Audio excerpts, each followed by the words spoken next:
Loud. So, welcome everyone who is joining us today. Those who are over 50 and everyone else who's interested to know more about this Wize generation.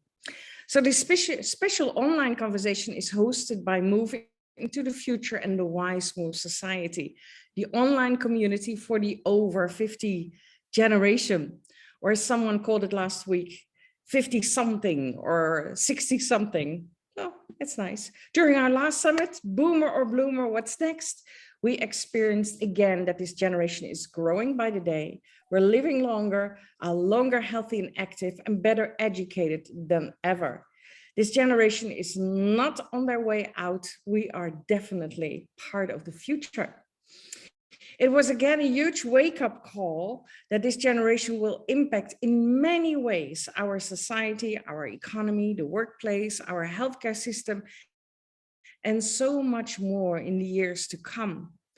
So with these Tuesday live conversations, we aim to give you a glimpse of what is happening online on the Wize Move Society, to share a bit about both the challenges and opportunities that the 50+ generation is facing, as well as how the members of the Wize Move community work together to create the solutions and play an active role in society and the economy. So for those who join us on Zoom, welcome. We love you to contribute to the conversation.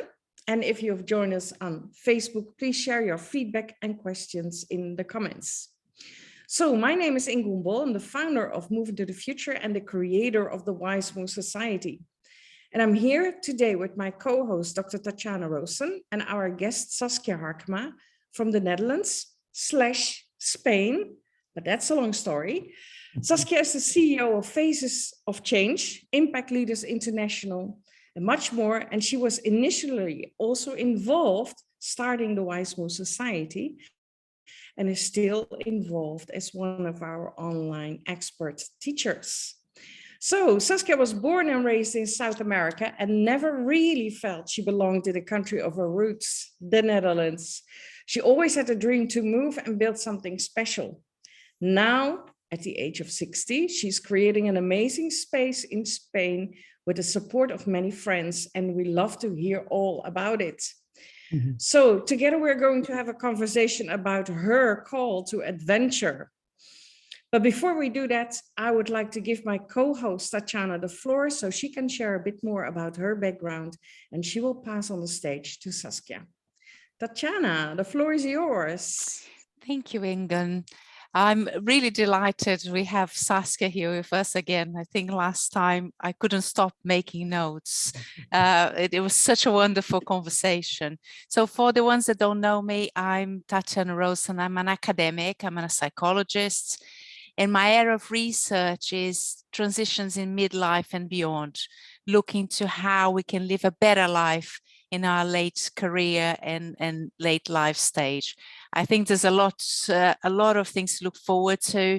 I think we just don't publicize well enough how much potential and opportunities we can see ahead of us. So I think this talk today, Saskia, it's one of those talks that can inspire many people that have been holding back from doing the things they wanted to do and could just take the step in the right direction.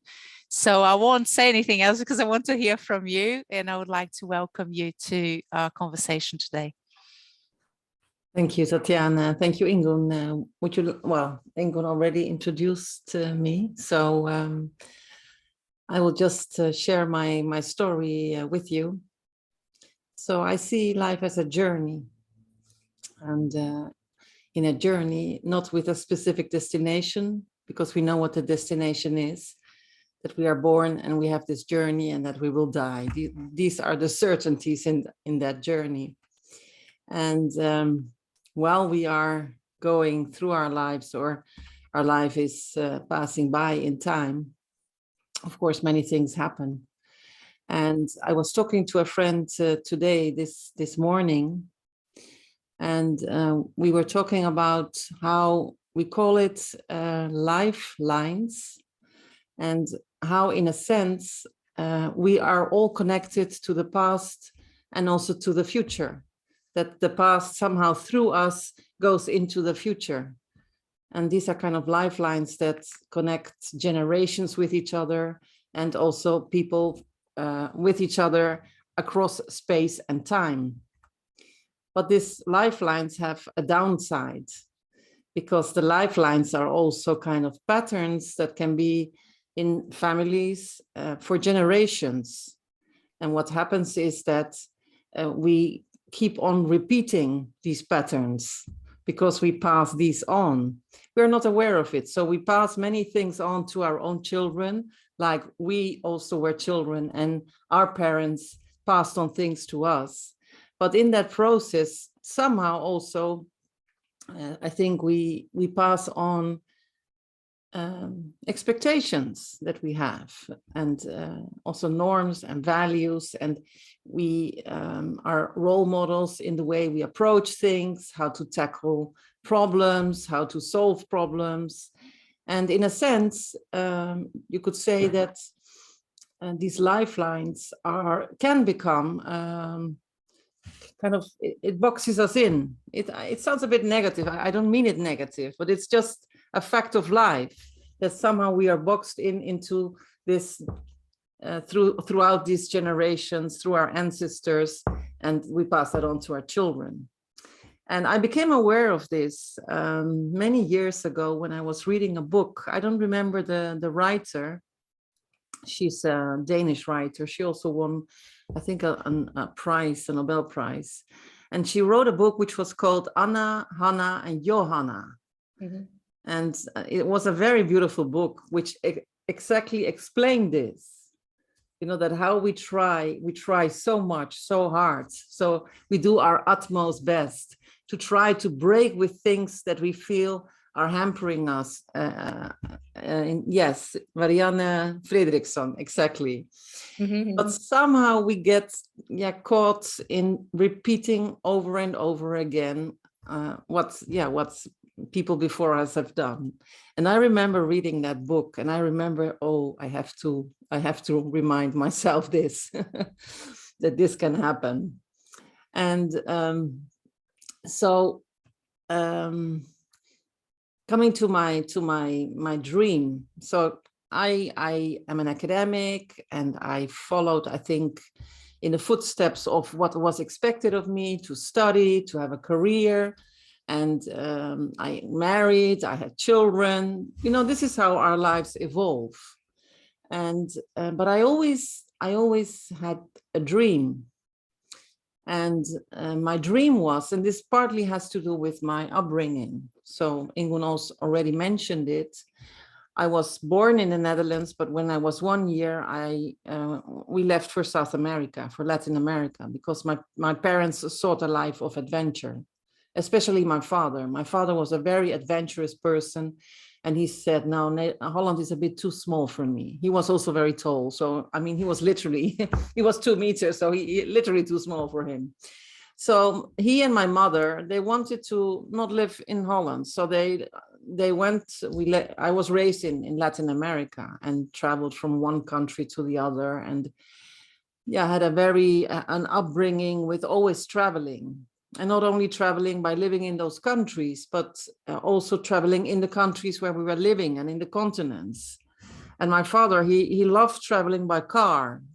So I remember that we drove for hours and hours, thousands of kilometers, can you imagine, living in Argentina or in Brazil. You know, these are really huge countries, in the car. And he was not a person that wanted to stay in all these fancy hotels where all these tourists were. No. He wanted to be, you know, with the locals.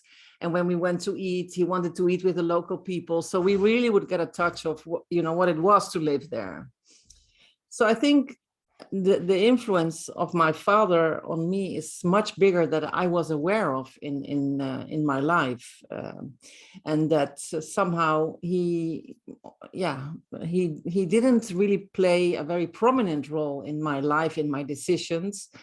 But later, when he was older, and when I got to know him better, when he was at a very old age, I discovered these things that I thought, oh, wait a minute. you know, in that generation, fathers were not so present in the education of their children. You know, they were more on the background, they were always working, and it was this figure that was present, but not really present. So you never knew what was the influence of this figure on your life. And I had to discover later that he had this influence. So I think I have this streak of adventure from especially my father. And I had this dream to, in any case, let's say not live in Holland, let's put it that way, because I felt it's too small for me. And I couldn't go to South America because I have 2 children, I have a daughter and I have a son. And I felt it's too also politically unstable. And I think it's not a good place for them to be raised like I was raised, because I knew what it meant. And it's also not always an easy life to live the life of, in my case, an expatriate. We're always moving from one place to the other, and you always have to change schools, change houses, leave friends behind. So I thought it has to be somewhere in Europe. And before a very long time, we had a small house in the north of Spain. It was just a holiday house, nothing special. And it was then that my dream was born. I want to someday really own a big place there and live there. But, you know, I thought, you know, this is kind of never going to happen. It was like, you know, like we approach dreams. It's just a dream. So throughout the years, I often, you know, I went to look for, because in the north of Spain, you have these, they call them masías, and masías are like estates, are old farms, and they have a lot of land, and this is very specific for this part of Spain. And in many cases, they're also in quite remote areas and in more rural areas. And because they're so old, they often you really have to do a lot of work on them to have them made so that you can live in them. So I don't know, somehow along the way, I parked this idea and I thought, well, this is never going to happen. This is what happened. And as I said, I'm also an academic. I also teach. And I think this is really an important element in what made me take this bold step that I have taken recently. So while I was teaching young people, and not only young people, I teach also professionals, people that work, and I've done that also people all over the world. And I started teaching them about the importance of 2 things: the importance of individual change, so that somehow in order to kind of stay active and stay in tune with what's happening in the world, we have to continuously change. And change means stay in motion, and literally in motion in a sense physically, but also mentally in motion. And that change is not so easy at an individual level. And that it's, and I often refer to theory U, but not only that, as a framework, which I use also in my teaching, because I think it's interesting that he speaks that in order to really live your passion, really live your purpose, and let's say peel off what really your essence is, you have to cross a threshold. It's like but it's more like an abyss. It's not a threshold, because the threshold is kind of easy, but it's like he draws it like a U. It's like a big abyss that you have to somehow cross in order to be able to reach and go for your dream. And so I was teaching this, developing this academically, developing these ideas further. And I thought, okay, wait a minute, you know, this is this is not an easy something. And I remembered again this book, Anna, Hannah, and Johanna. And I thought, okay, so first of all, somehow I have to understand the patterns in my life, which I have come to repeat in my life without me being aware of it, which have brought me to this point. That's one.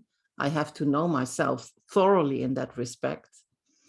And then once I know myself thoroughly and have peeled off, let's say, everything to come to the core of who I really am and why I made the choices I made, then I'm only then ready to take that step, this leap of faith, and cross that threshold. So, so it's easier said than done. So I started to kind of analyze, my own lifelines, that what had brought me, why had I done the things I'd done? Why did I make the choices I make? Where was I at this moment? And what was keeping me away? Because I had all this, this dream that kept coming back. I want to have this place in Spain, and I never did it. So, and I started to analyze that. And one of the things I did in that, it was part of that process of understanding and getting to know myself, is I love writing. I really love writing. I always have loved writing. And I, as an academic, I loved writing also academic papers. I just enjoy writing, but I thought, but I also want to write about everything that I see and everything that I experience and everything that's happening. And so I took, this was not so long ago, let's say 5 years ago, I decided, in order to be able to come to the point that I can really make that step, I have to first start writing. And why is writing so important for me in my case? It's because writing orders your thoughts. It's a very interesting process. It really, you kind of get caught up by life. Everything happens. It's so busy. And through writing, you order your thoughts and you gain so much insights about yourself and about how you perceive the world. And well, this resulted in my first book in 2018. And then I wrote another book which was published in 2020. And the book in 2020 was, I would say, the most personal book. Books are always personal. It's not purely an autobiography, but it was inspired on my life. And in a sense, I felt that through that book, which is a novel, I really had to show my colors. I really had to be honest. Mm-hmm. And this was really difficult because we can only shed off the past if we are honest to ourselves, and we stop hiding, behind this facade. Look, I'm this successful doctor. So, but that was, you could say, that's the personal process to really analyze your lifelines, your choices. And so that the writing of the books was very important in that respect. And yeah, this is something that I keep on doing because it keeps me really alert and awake and conscious also of what I'm doing and why I'm doing it. But a very important, and this was really the most, and I'm going to be very honest about it, the most painful part. Because I also discovered that in my marriage, I fell into the routines that I had seen my parents doing and their parents. So somehow I had created in my marriage a situation in which I was repeating what had happened in my own family. And yeah, I come from a family which is, as I say, they were very adventurous, but it was also my parents, I would say, they had a very difficult marriage. Let's put it that way. Very difficult. It was not a harmonious, loving, and this also had to do with their own personal backgrounds. My mother lost her mother when she was very young, when she was only 15. My father, his parents divorced when he was 15. He lost his brother. When they were married, they lost a child. I mean, you know, they had really gone through a lot, as happens in life. But somehow, you know, that I had also kind of, and this is what we do, because they're your point of reference. So then I start feeling like, okay, I didn't have a bad marriage, not at all, not at all. It's just, it's, in my view, I felt like this is not what a marriage is supposed to be. This is personal. You know, even after, I don't know, 20 years, you have to feel passionate about each other. You have to kind of feel that you want to be eager and curiosity, and I don't know, you want to do things together, crazy things, and you have to challenge each other. This was my feeling that it was necessary. And I felt, well, you know, we're really kind of this middle of the road couple with a good marriage, and that's it. And, you know, the children flew out, and then I thought, okay, this, you know, this is, how is it going to be? I mean, I can just muddle on and have a very good life, very kind of easy life also, because, you know, we had both our careers and we had enough income and we had a huge house. But I thought, no, this is, I need to break that lifeline, not only for myself, but mostly for my children. This was so difficult because I realized I'm living what I lived, what my parents lived, showed me. I'm doing that to my children. And I absolutely didn't want that. I really didn't want that. I don't want my children to settle for kind of this, yeah, kind of mediocre, easy, middle of the road. I want them to reach for the sky. I always said them to that, just reach for the sky. So I thought, if I want to be the role model, I have to break that lifeline. And that was really difficult, but I did it.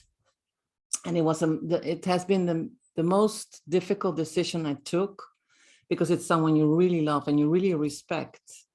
And yet it's not enough as a basis for a marriage for me, and also what I wanted to pass on to my children. So we took the decision both that to divorce.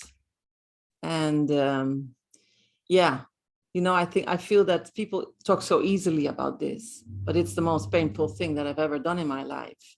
Yet now I can say that after 7 years, it's the best decision we took. Because when I hear my children speaking about us, I am so proud of us. That they say, you really are weird parents, but because you cannot be together, but you cannot be without each other either. So,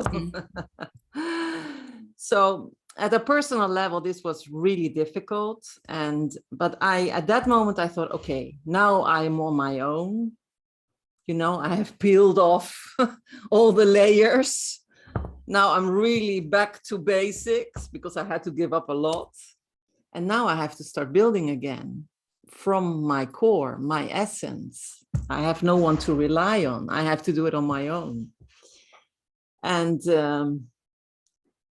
yeah, this was, of course, not an easy task, because yeah, you have to discover, can you imagine, after 20 years of marriage, to rediscover what you are capable of. Because when you're together, and this is what I really sometimes miss, there's always this other person, the shoulder that you can rely on, and it was just gone. I had to rely on myself.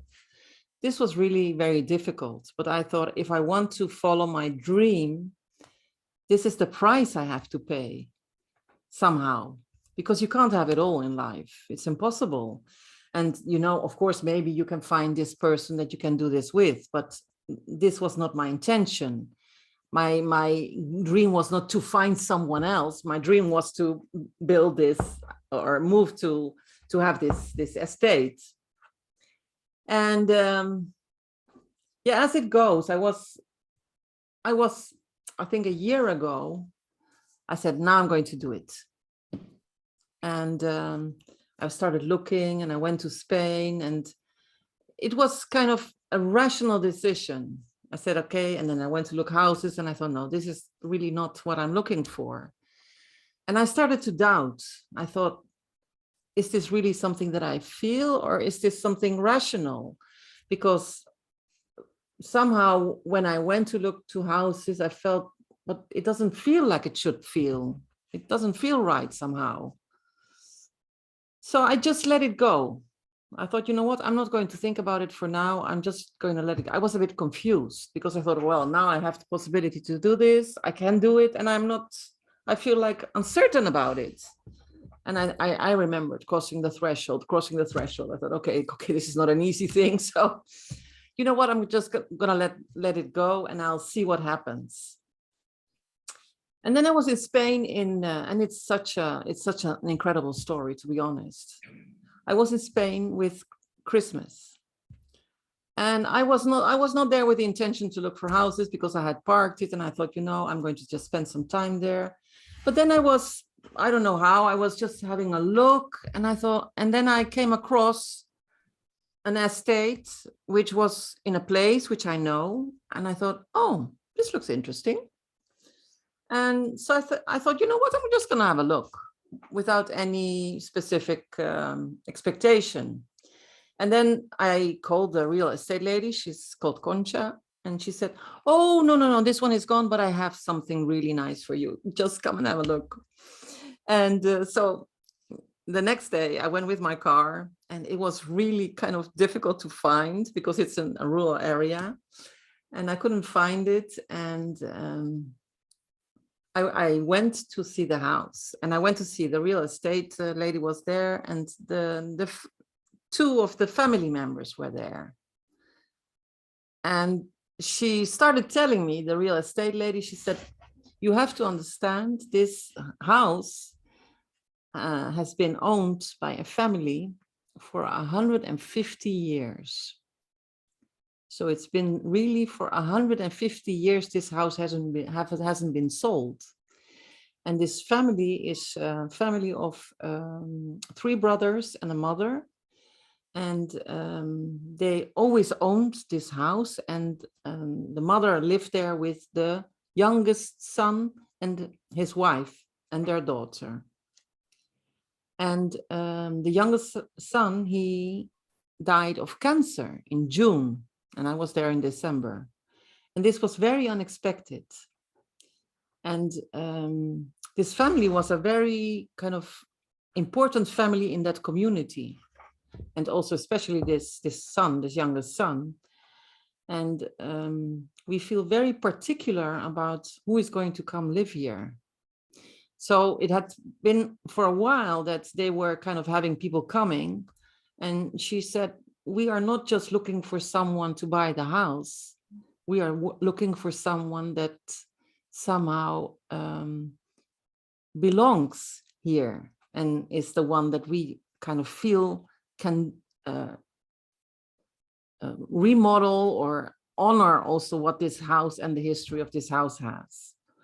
So I felt like, oh my God, I was kind of, but then I started walking around, and I walked with a brother, and I felt like, wow, this house is, I cannot explain it, because the house it's a house which is quite big. Just to give you an impression, it's like 900 square meter, the house, and then you have 1 acre of ground, or of how do you say that, land.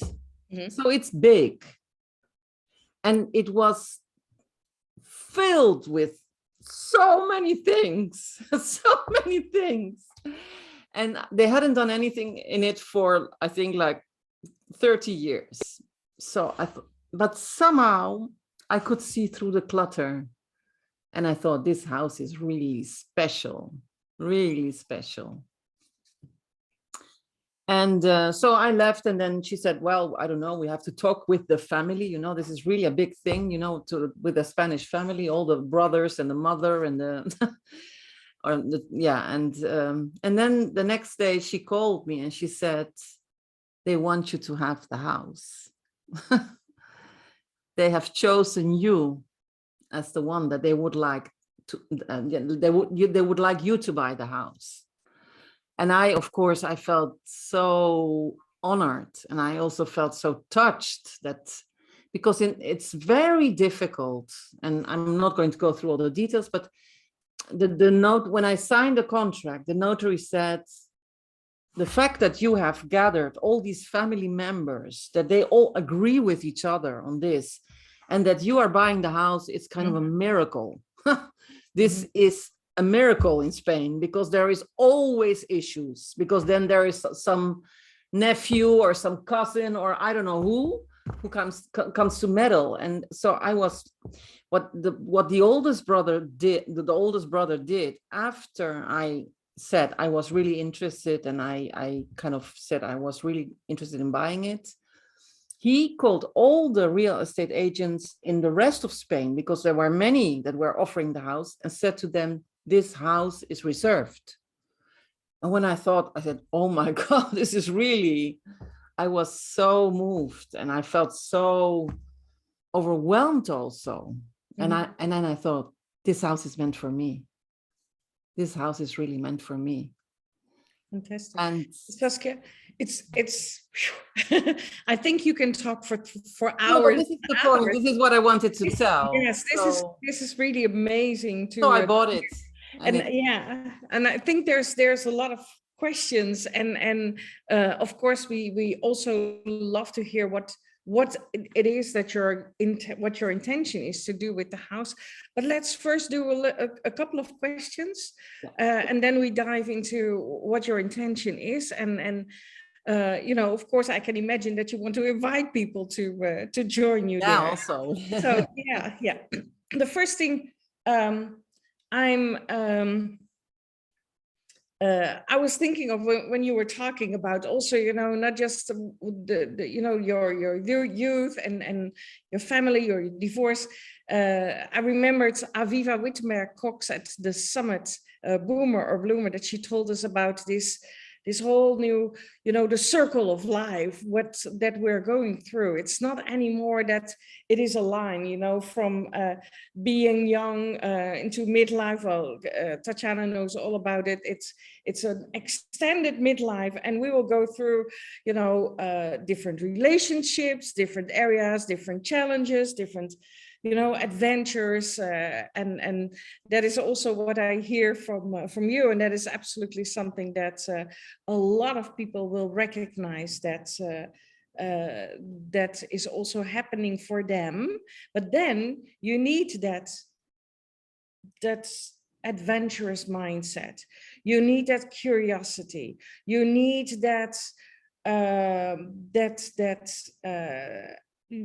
yes, that motion, what you mentioned, you know, people, if you get stuck, then it's really, you can be there. It's not like moving ahead. It's so many people miss out on all these things because they don't see that they're still, I think, especially this age group is still in that mindset of, you know, I'm walking towards my retirement and then I'm going to do nothing, and etc. So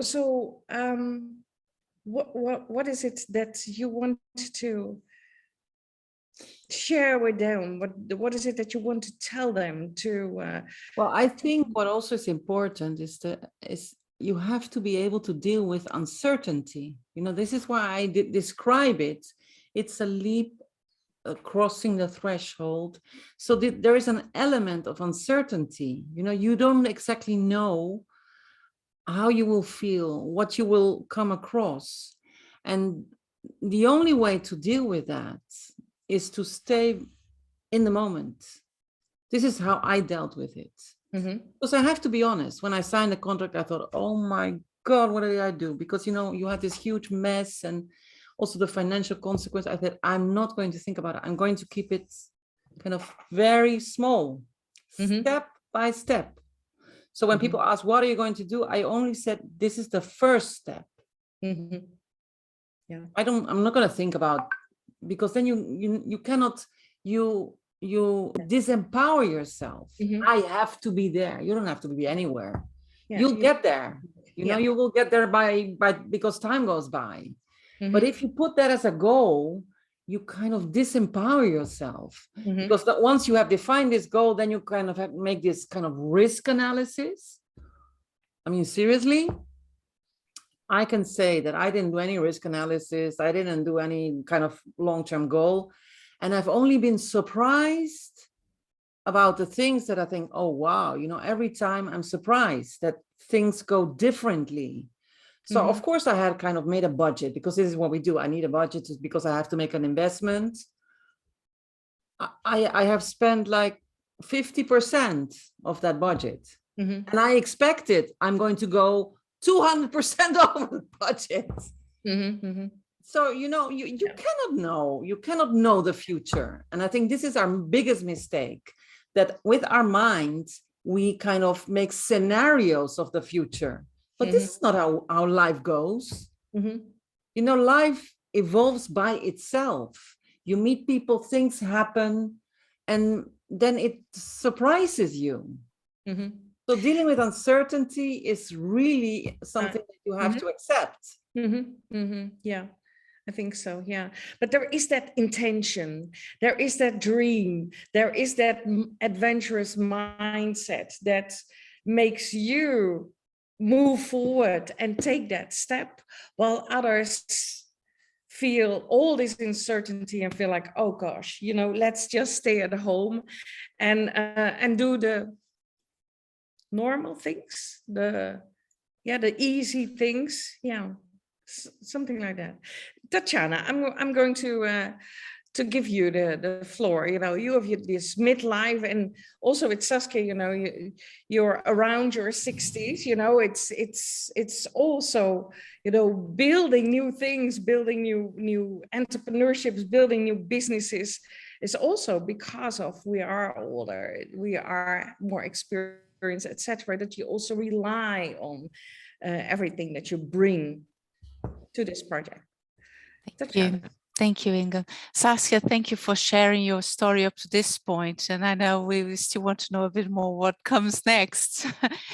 But one of the things that really caught my attention when you're talking is this, this idea of going back and revisiting family patterns and those invisible influences that lead us to take a particular path in one way or another, for good or for bad.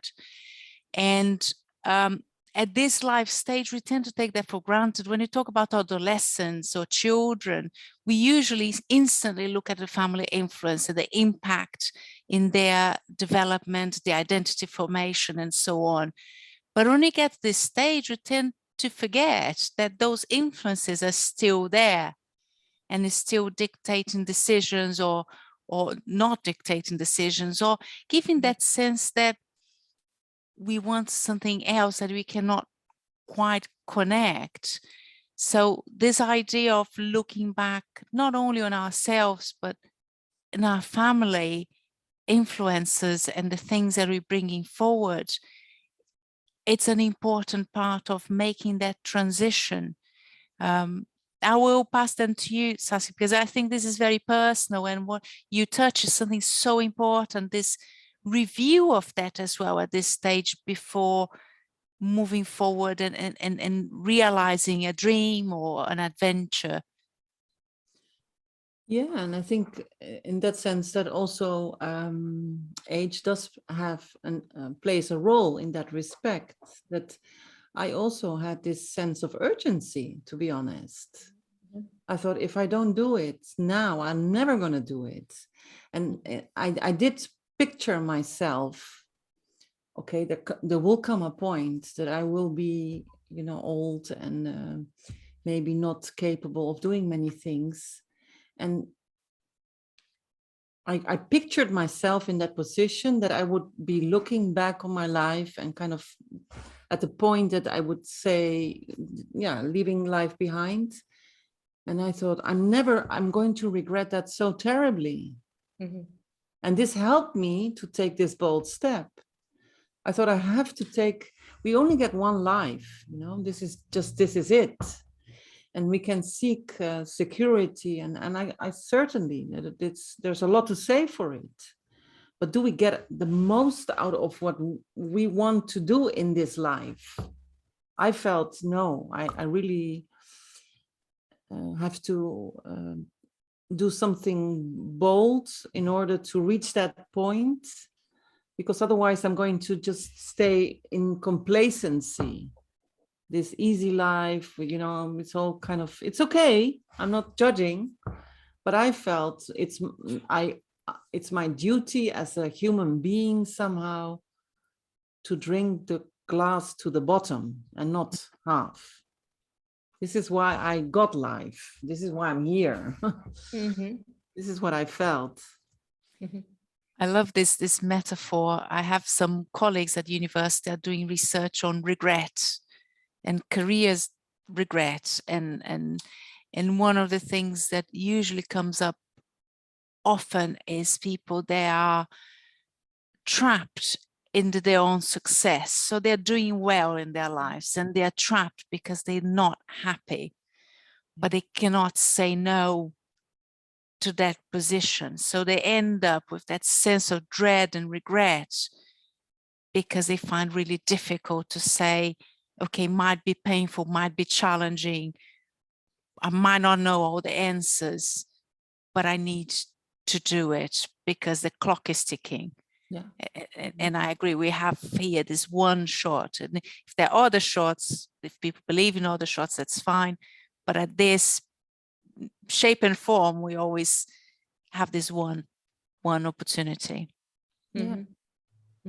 And I also believe that each one of us has something to give to the world. It can be anything. And it's when you dare to really dig deep, okay, what is it? And that you then also feel strong enough to take these bold steps, because you want to give something to the world. This is not only about you anymore. I want to have a career, I want to have a house, this is all about security and safety, but this is what do you want to give back also?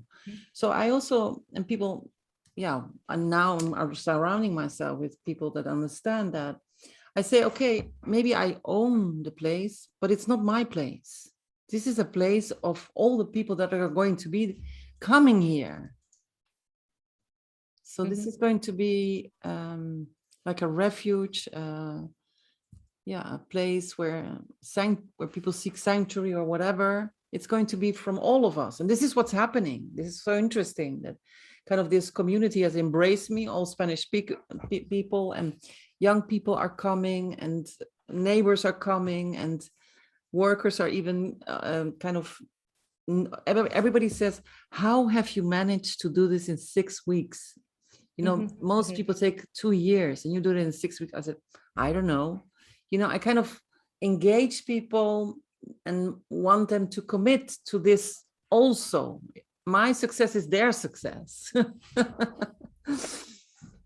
Yeah. I like that, because I have this sense that when we're doing things that we are meant to do and following our purpose, we sort of spills over and we start attracting people that are in their journey as well. Yeah. Yeah. So this is what giving back is. When you give back, people feel that whatever you're doing, and this acts as an attractor. You know, this, because people feel like, wow, you're doing it really with your heart. It can, as I say, you feel that. You know, why, if you are, for instance, in a place where there are, I don't know how many restaurants, but there's this specific place where everybody goes to. Why is that? You know, because you feel it. It's the energy, it's the intention. It's kind of the way that something is given. I think that's the key. And this is why this living your passion and your purpose is so important, because people feel that. It's not a you definitely are the chosen one. and then you see that the universe aligns everything around it, that it is really going to happen. So so let's move a little bit to the intention. So what do you see happening? What is it? Because that is the energy, and also the reason why I said, well, you know, come back and do this live conversation. I saw what was happening on you know, the pictures on Facebook, and all these people you know, supporting you and really making it happen in a very short period of time. So what is your intention? What do you want to? Yeah. Of course, it's a business. Let's be. I mean, I'm also very entrepreneurial. I mean, I'm not a philanthropist or anything. I'm a social entrepreneur. So we also have to kind of create revenues in order to be able to sustain this place. So, and this was, you know, also the unique aspect of this house, because it's very difficult that this house already had all kinds of permissions and registrations to start kind of, it's not a bed and breakfast because it's bigger, but they call it a touristic kind of hotel, something like that, but small hotel, boutique hotel. So they already had that. So this was also my luck. So I don't have to go through all the paperwork and everything. So this is going to be the kind of the heart to also create the revenues, because it's a very good business model. And especially in that area, let's be honest. I live 10 minutes from the sea, 40 minutes from the mountains. In the winter, you can go skiing, and in the afternoon, you can go to the beach. It's unique. I live near Barcelona. There are 2 airports nearby, 40 minutes. So this is also what the real estate lady, this location is like, wow, this is your biggest present. So I was looking also in that way. Of course, it had to feel good, but I was also looking in a very entrepreneurial way. I need a really good location. So this is, but I want to create a space where also the local community is involved. So I want that really very much, because I think that's important, because this creates also this sense of ownership. So we are going to organize all kinds of activities, and this depends also on the local people, what kind of activities. But we envisage, in any case, there's one very big space. It's going to be a kind of multi-functional space where we are going to do all kinds of things: seminars, debates, movies, music evenings, yeah, whatever. Yoga sessions, Reiki, whatever people want to do. But yeah, also we are going to, because it's, as I said, and this is what's evolving, I want to also listen to, I don't have a plan, you know, I don't have a plan like in the first year, because I want to listen to what people are saying, and I see it evolving. This is so marvelous. I didn't come up with a plan first, A, B, C, D. No, I didn't do that. Of course, I want to have the, you know, let's say the B&B running, but now I see how it has evolved, that we have beautiful kind of pond, beautiful. We have done so much work. We have a beautiful garden with fruit trees. And we have, of course, this 1 acre of land, and with which you can also do a lot. So now we're at the stage that together with this group of people, we're going to decide, okay, what are all the kinds of activities that we're going to do? In any case, the things I mentioned, organizing all kinds of activities, but also, for instance, we can do things with food. So, and as I say, I have a kind of multicultural team. So I said, well, every Saturday we're going to organize an Argentinian barbecue, which is really very special. And we are going to do that. And also during those evenings, we are going to ask local people, musicians, because it's that area is a very culturally, very lively area. We're going to organize music, local people, to ask them to make music, but I'm also involving young people. So because I have a huge, how do you say that, place where you can grow vegetables and all those things. How do you say that? Not a greenhouse, but and allotment.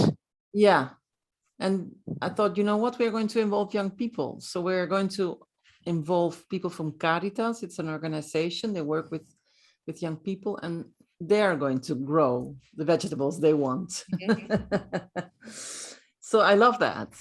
So I love them to be also part of this because, yeah, I want them also for them to be a space where they feel at home.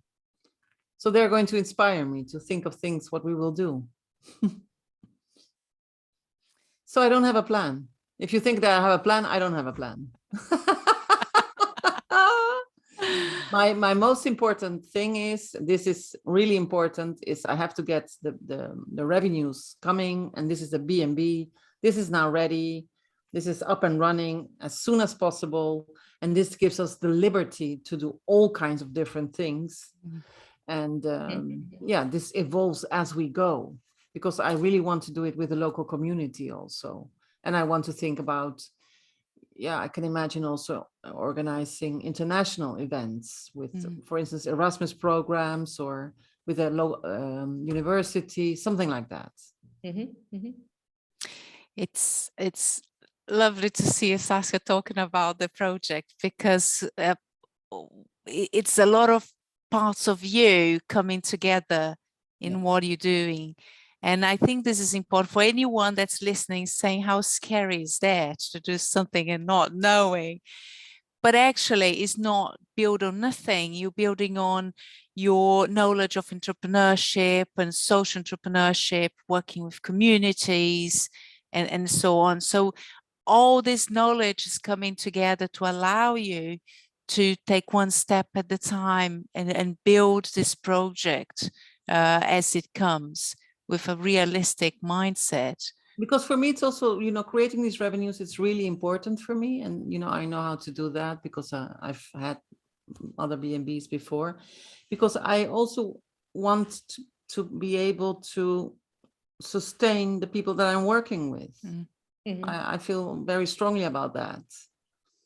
So I feel also, because I'm asking them to help me, but I want to do something, again, giving back. So all my efforts are geared at making that possible, so that I can also create sustainable income for them. That's really important to me. And they feel that, and this is why they also commit. So that's something we're doing it together. So we're you know, trying to bring this ship afloat together, because I committed to that. They don't even are asking, because they said, no, we believe totally in you and we want to do it for free. I said, no, you're not going to do anything for free. I don't like that. You know, so, you know, I committed to that, and I'm really, because I think that has to do with also, yeah, recognizing what people are bringing. And I want to also give that example. So I'm working like hell, to be honest. I want to, why was I able to do this in 6 weeks? Because I'm working with them. So they come at 7 and I'm there at 7. They leave at 8 in the evening. I work till 8 in the evening. And I'm also, you know, working in the mud. And so they see me and I think, oh, wait a minute, you know, she's very serious about this thing. So I'm not drinking coffee while they're working. You know, I'm showing my commitment. And this is why they are committing also. It was really touching, to be honest. At a certain moment, my car broke down, you know, this happened. And all these people that are working for me, so, you know, they're kind of plumbers, and they all offered me their car. I said, no, I don't. You know, I felt like, wow, you know, this is incredible. But, you know, they see me, and I was, let's be honest, I am 60. So physically, I was really sometimes really tired. But I had this dream. So I just kept going. You can do a lot. Absolutely. Yes. It's amazing. I love that this mindset of building a business on the go, you know, it is, it's also, I really recognize that if people who do everything, you know, it has to be perfect on paper, it has to be perfect on the website, it has to be perfect in any sense. And then I think, you know, we live in a world of change, you know, so what you think of tomorrow is going to, what you think is perfect today is going to be imperfect tomorrow, because the world has changed, and you need to be able to be flexible and respond on that. And you shouldn't want to do everything alone. That's what I think also really important. This is about leadership for me. Absolutely. You know, because they kept, in the beginning, they kept saying, you know, because I work with people, you are the boss. I said, no, I'm not the boss. We're doing this together. Of course, I'm the decision maker. Yes, that's true, but I'm not the boss. And so I said, I welcome any idea and we talk about it, but this is something we do together. I cannot do it on my own. Yeah. And this is really important because otherwise you really have to kind of be this boss. Now you have to do this, now you have to do that, now have, you know, and then people get like kind of itchy because then they start to they feel uneasy that because they're being treated like employees. Also all these plumbers, electricians, and I don't know what. So they sense like I let them, you know, be, and sometimes things will go wrong, but I respected their own expertise and I was not on top of that all the time. I'm not like that. And I think, yeah, this is also kind of leading from the back, I call that, because I kept an eye on everything. Don't be mistaken. But I'm not this person that is constantly controlling hours or, you know, I'm not like that because I think this is disempowering. Then you're kind of a police agent. I mean, seriously. And people feel it. And that is also, you know, the thing that you told, you know, at first I needed to know myself because it needs to be that authentic self. It needs to come from within what you're showing them. And people feel that. And that's really fantastic to move forward. We only have a couple of minutes left. You know, we can talk for hours, but we only have a couple of minutes left. What are the last things you want? Because I can imagine you want to invite people, you know, just no. where can we find information? And the website is not yet in the air, but it's in Palamos. It's in Spain.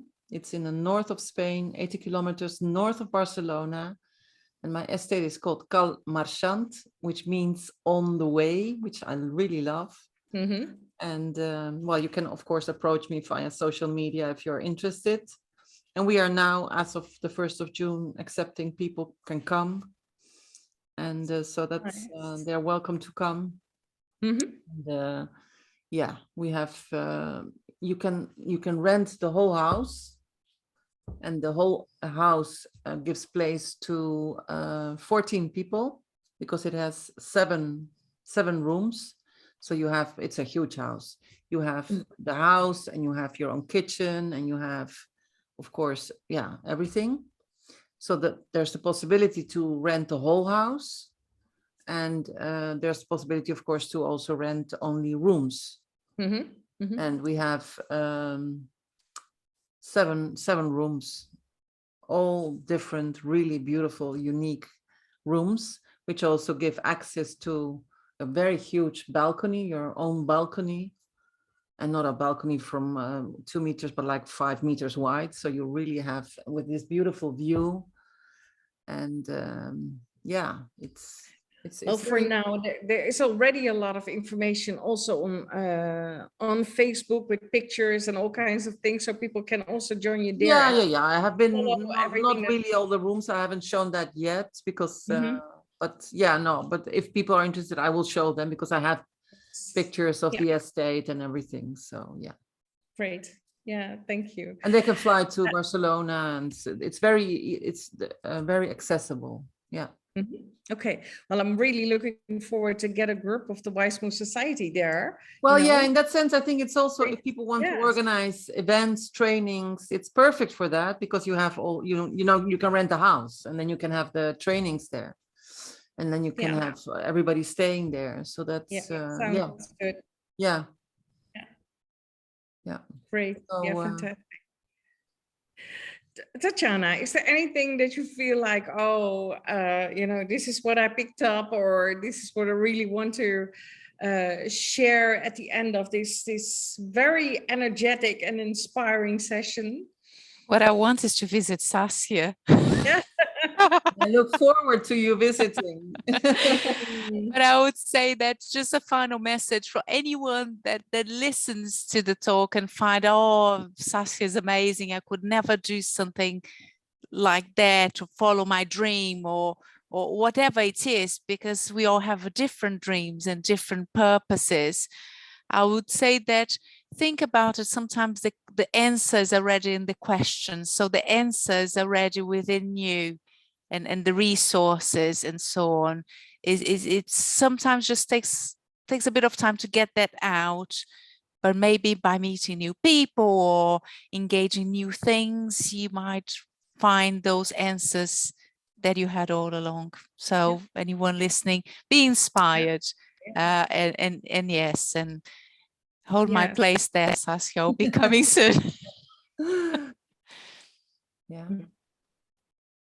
And of course, join the Wise Move Society, because, you know, there are great programs there that, you know, to guide people to go through a transformation like this, and to guide them to take that step if they're not well, confident enough to do that on their own. And that would really be great. Yes.